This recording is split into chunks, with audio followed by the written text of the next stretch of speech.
Welcome to the inUpowers podcast, where we give a name and a face to emotion.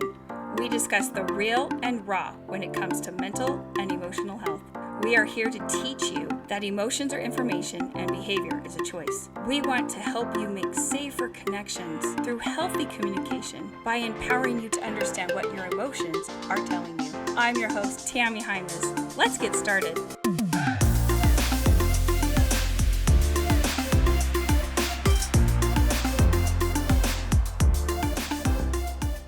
Welcome to the inUpowers podcast. I'm your host, Tami Hymas. And I'm Nikki Tavares. And we are super happy to have you here. For our Moments Minute, we want to talk to you about connection. In fact, that is something that is getting very lost in society.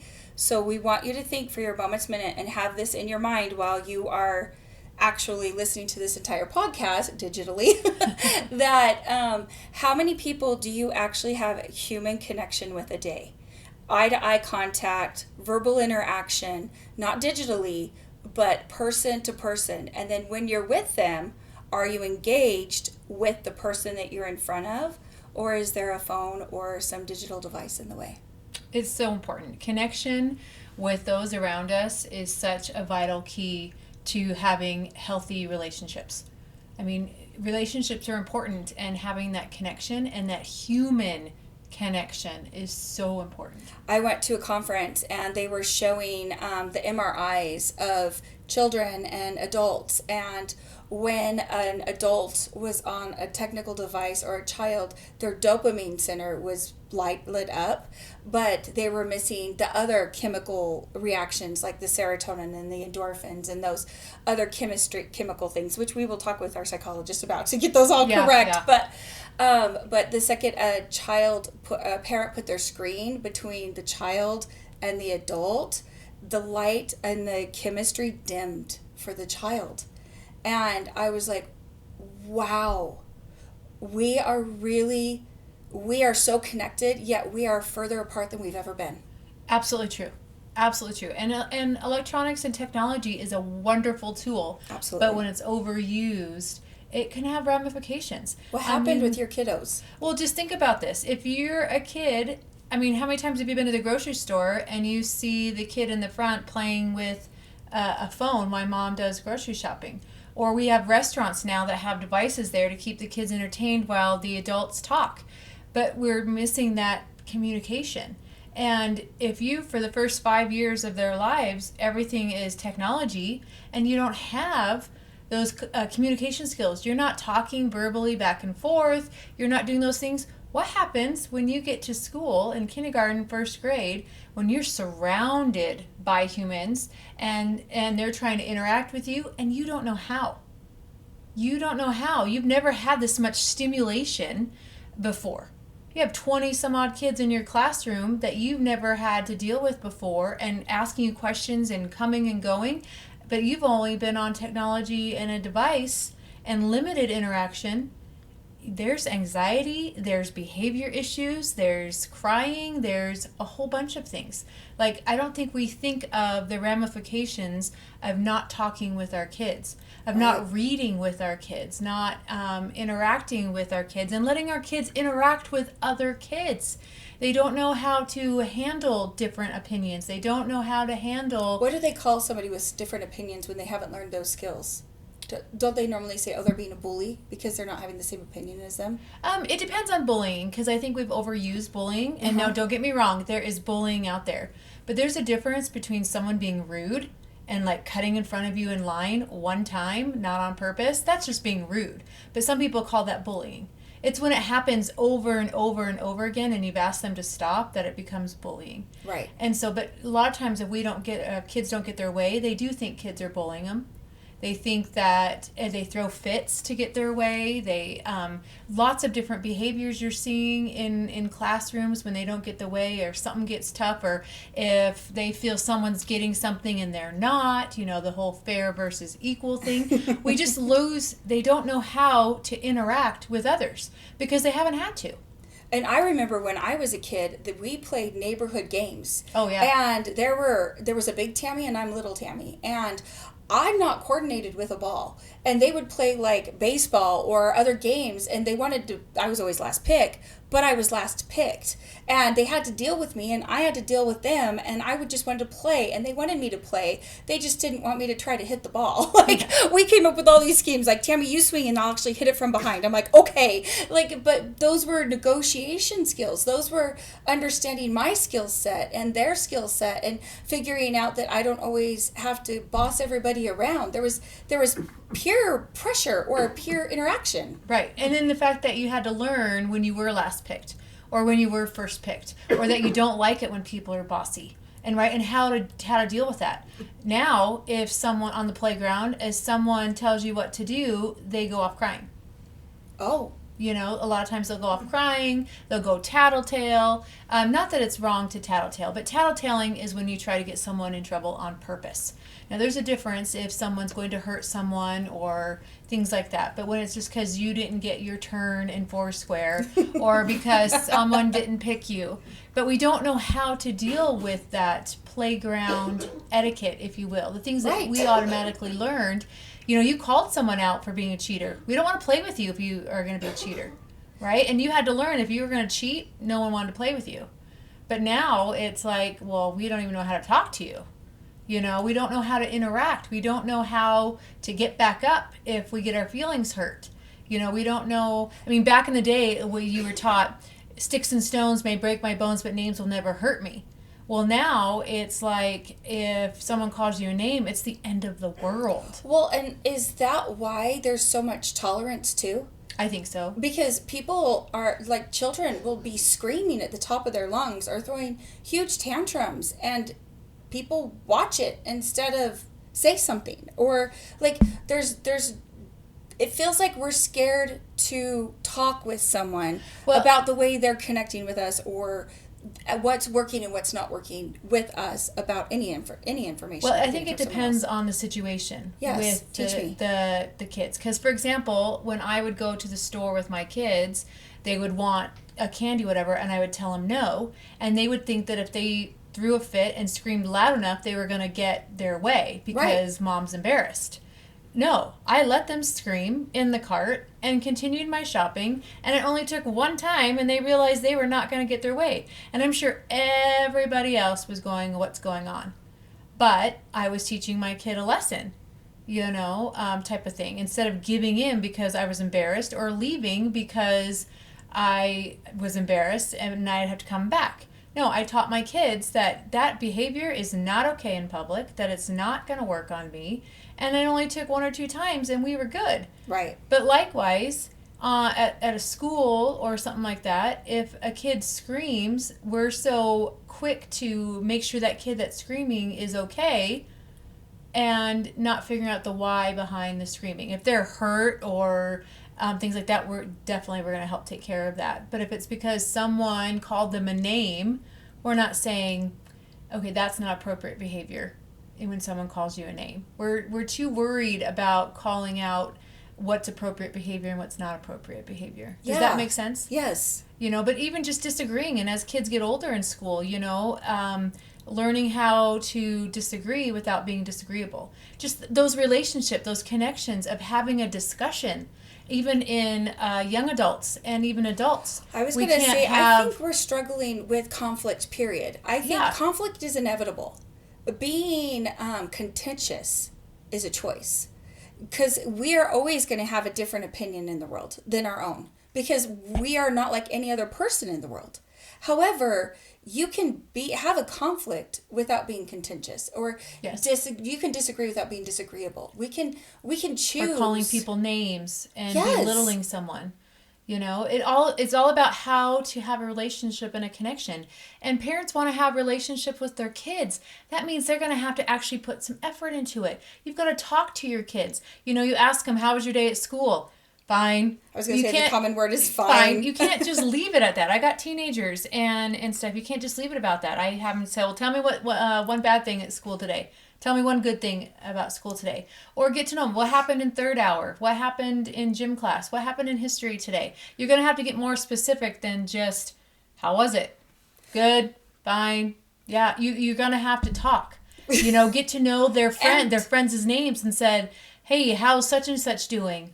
at school, you guys still friends? What's going on with that? And when you ask those more deeper thought higher level of thinking questions, then you're going to get the higher level of thinking answers. Responses. But if we just leave it at fine, then you're not going to get that relationship with your kids, even with teachers, right? Before I can teach anything to my kids, I have to have a relationship there. They have to be able to trust me. They have to know that I have their back, that I have their best interest in heart, and stuff. And think about a work location.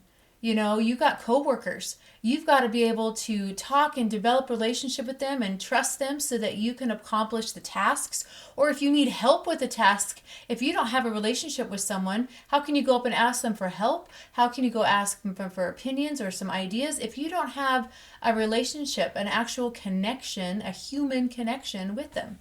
It's true. In fact, when you said fine with the teenagers, I remembered my kids would come home from school and they needed to detox. Oh, yes. So fine was okay, but before they went to bed, I sat and sometimes it was like 5 minutes of rubbing feet or 10 minutes of rubbing feet or just listen, just not talking till eventually they purge and like give you the information with you asking enough. They're like, okay, you're not going to leave until I start answering your questions. I'm like, you're right, I'm not.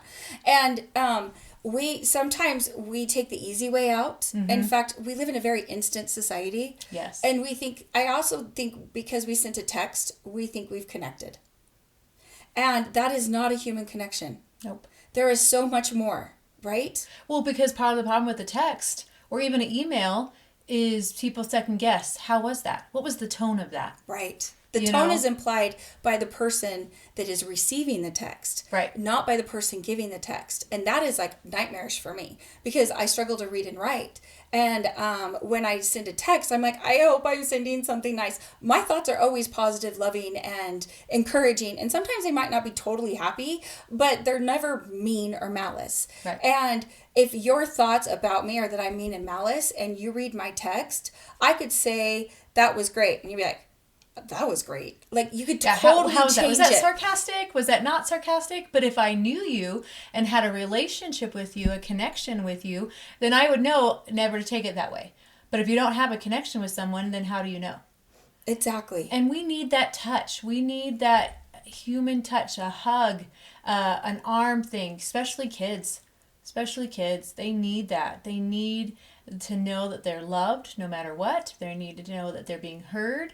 It's that connection, and we're losing that human connection. And I believe we can fix it. Yes. In fact, that's why we built the inUpowers and Beautifulness, is because we want healthy communication and safe connection. And we have watched as we have worked with different groups with through developing the inUpowers, sex trafficking survivors and the autistic community, and every single one of them needed a safe connection. Mm-hmm. And they needed to learn that their communication matters and that connecting with people helped them. And to be honest with you, I was a little nervous to hug a survivor because I didn't, and I'm a female and they were females and I didn't want to do anything wrong. And what flabbergasted me the most was when they hugged me, the amount of hope I felt in their space. And the belief in a tomorrow in their space. And they have been through so much. And to have received that from them just empowered me so much. And I know that when I did hair and I would talk to my clients, for some clients, I was their only human connection, or I was the only person touching them, not in a bad way, like I was doing their hair, but I was like physically warm skin against warm skin, taking care of someone for an entire month because they worked on a computer, they lived alone, or they just moved out, or they have roommates, but they never really talked to them because they drove them nuts. So they would keep in their devices and they put their headphones on and they'd stay connected to the computer, and they would live in a world that didn't exist because at night the human family drove them nuts. So then they would go into their avatar world to play games or disappear into a movie instead of create a connection with another person. And when I was doing hair, and I've asked my stylist at the salon this too, I said, can you tell the difference if somebody's on their phone or if they're reading a book? And they said yes every time. And I said, okay, which is easier to be around? And 100% of them said it is so much easier to interrupt somebody when they're on in a book. But when they're on their phone, they are almost abrupt. And I was like, wow, because of that dopamine release that comes from the scrolling, and it's made to be that way. Right. However, we are not made to be that way. Dopamine comes from a long time ago from our ancestors because you did a job well done. You milked the cow. Now you have milk to drink. Or you harvested the field and you have bread to eat. Like you got that rush. The fruits of your labors. Yeah. From the fruits of your labors. From a job well done. From a kudos from lots of different ways that were not technology related. And they were words. You know, you talk about like love languages and stuff like that. They were words of affirmation. They were touch. You know, when your mom or dad hugged you or high-fived you, you know, those feelings. Like, think about playing and you're in a sports team and everybody high-fives when you get off the field or you've done something really great, you know, or that big huddle at the end, you know, or the huddle at the beginning, you know, to cheer each other on, you know. Well, even in football, they're crashing into each other, but they're making sure they're connecting. Well, yeah, but and then watch, when you knock each other down, they always help each other back up. It's true, especially when they're celebrating. Like, even after they're celebrating, they're still hitting each other. I'm like, I don't get that one, but right. But I love the game. There's that human connection, though. It's true. Which makes a team so much stronger. I mean, sports has it. Yes. I mean, if you think about it, those connections they have in sports is amazing because of all those different ways that they are connecting without technology. They're cheering each other on. They're high-fiving. They lose together. They win together. It's not synthetic. Yeah. And that's why a lot of people love playing sports, is because they're part of something bigger than they are. And we need that. We need that connection. And it's so vital for us as humans to be together and to rise together and to unite together. And we do it, but we're still struggling. It's almost like we're the most lonely we've ever been, yet we're the most connected we've ever been. Yeah, but connected to what? Right. You know, connected to what? Like, it's amazing how we can make phone calls to other countries, right? In like seconds. Right? You know, I mean, how awesome is that? Considering it's like back in the day. All around the world in seconds. Right, yeah. So there's some amazing connections going on that way because you can't connect physically with those people. Right? But yet we're forgetting the people in our own homes. We're forgetting the people, our neighbors and our families of that kind of connection, and making sure we're connecting to them, and not just on a superficial level. Hi, bye, you know, type of thing. That we know what's going on in their lives, that we know what each other is struggling with, and helping to lift each other. And as I hear you, I can also hear like everything I've heard. Well, I'm too busy for that. That just takes so much effort. Like, how can I do that? Like, I don't have the energy or the time to do that. Or I'm working. Right. So trying to put a roof over our head and food on the table.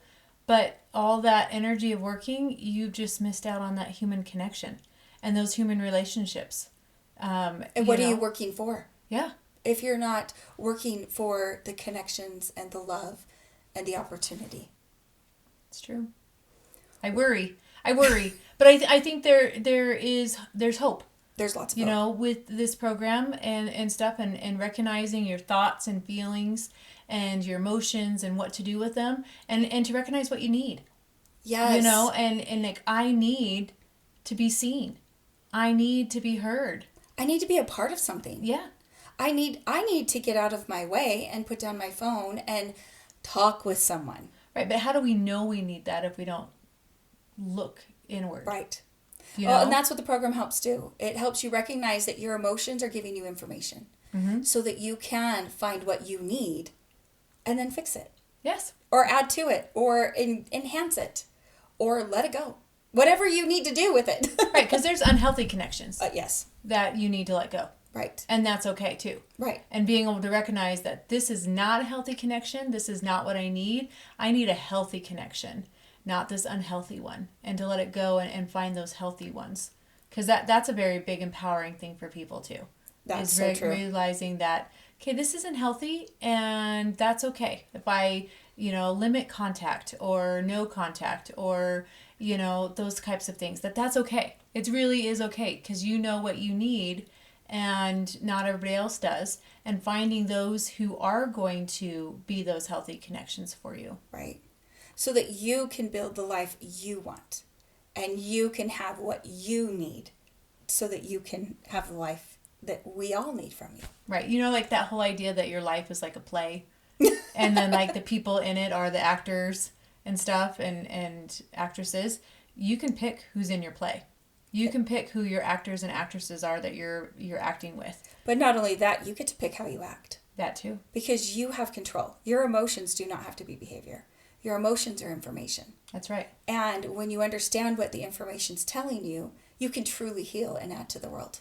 Exactly. Because you can be that example to others, and then you can be that healthy connection to someone else. And then they will want to emulate it. Yes. Because they want those feelings. They want to feel like that. I mean, think about it. If you play with a team and you won, and those feelings of elation and that camaraderie you have with your teammates, and then you want to share that with other people. Oh, dude, you need to play. I'm thinking of my son.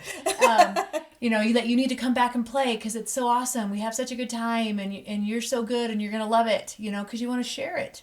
Right. And those connections. Because we're meant to. Exactly. As a human family, we are better together. And as a human family, we are meant to connect and to communicate and to speak to each other face to face and go through the hard conversations and find your way through and find what is the most right truth. I hear, that's my truth. Well, that's great, but your truth isn't the same truth as someone else's. So as you are figuring out who you are and what you need, as you recognize that you are a piece of the human family, that it's not always just your way, it's our way. And what's the most right way? Because when we make healthy connections, we can actually see what's the most right for the whole. Couldn't have said it better myself. Awesome. Nice job. And until next week, remember, emotions are information. And behavior is a choice. Oh, and remember, make a human connection and truly listen and love one another. See you next week. Bye. Thank you for joining us on this week's episode of the inUpowers podcast. We are grateful you are here. Please share this podcast with those you know who might need it, and follow and rate us so we can continue providing this podcast to you. Follow us on social media to see more visuals about the inUpowers, and join us next week for another episode. Until then, remember, the power to choose is in you.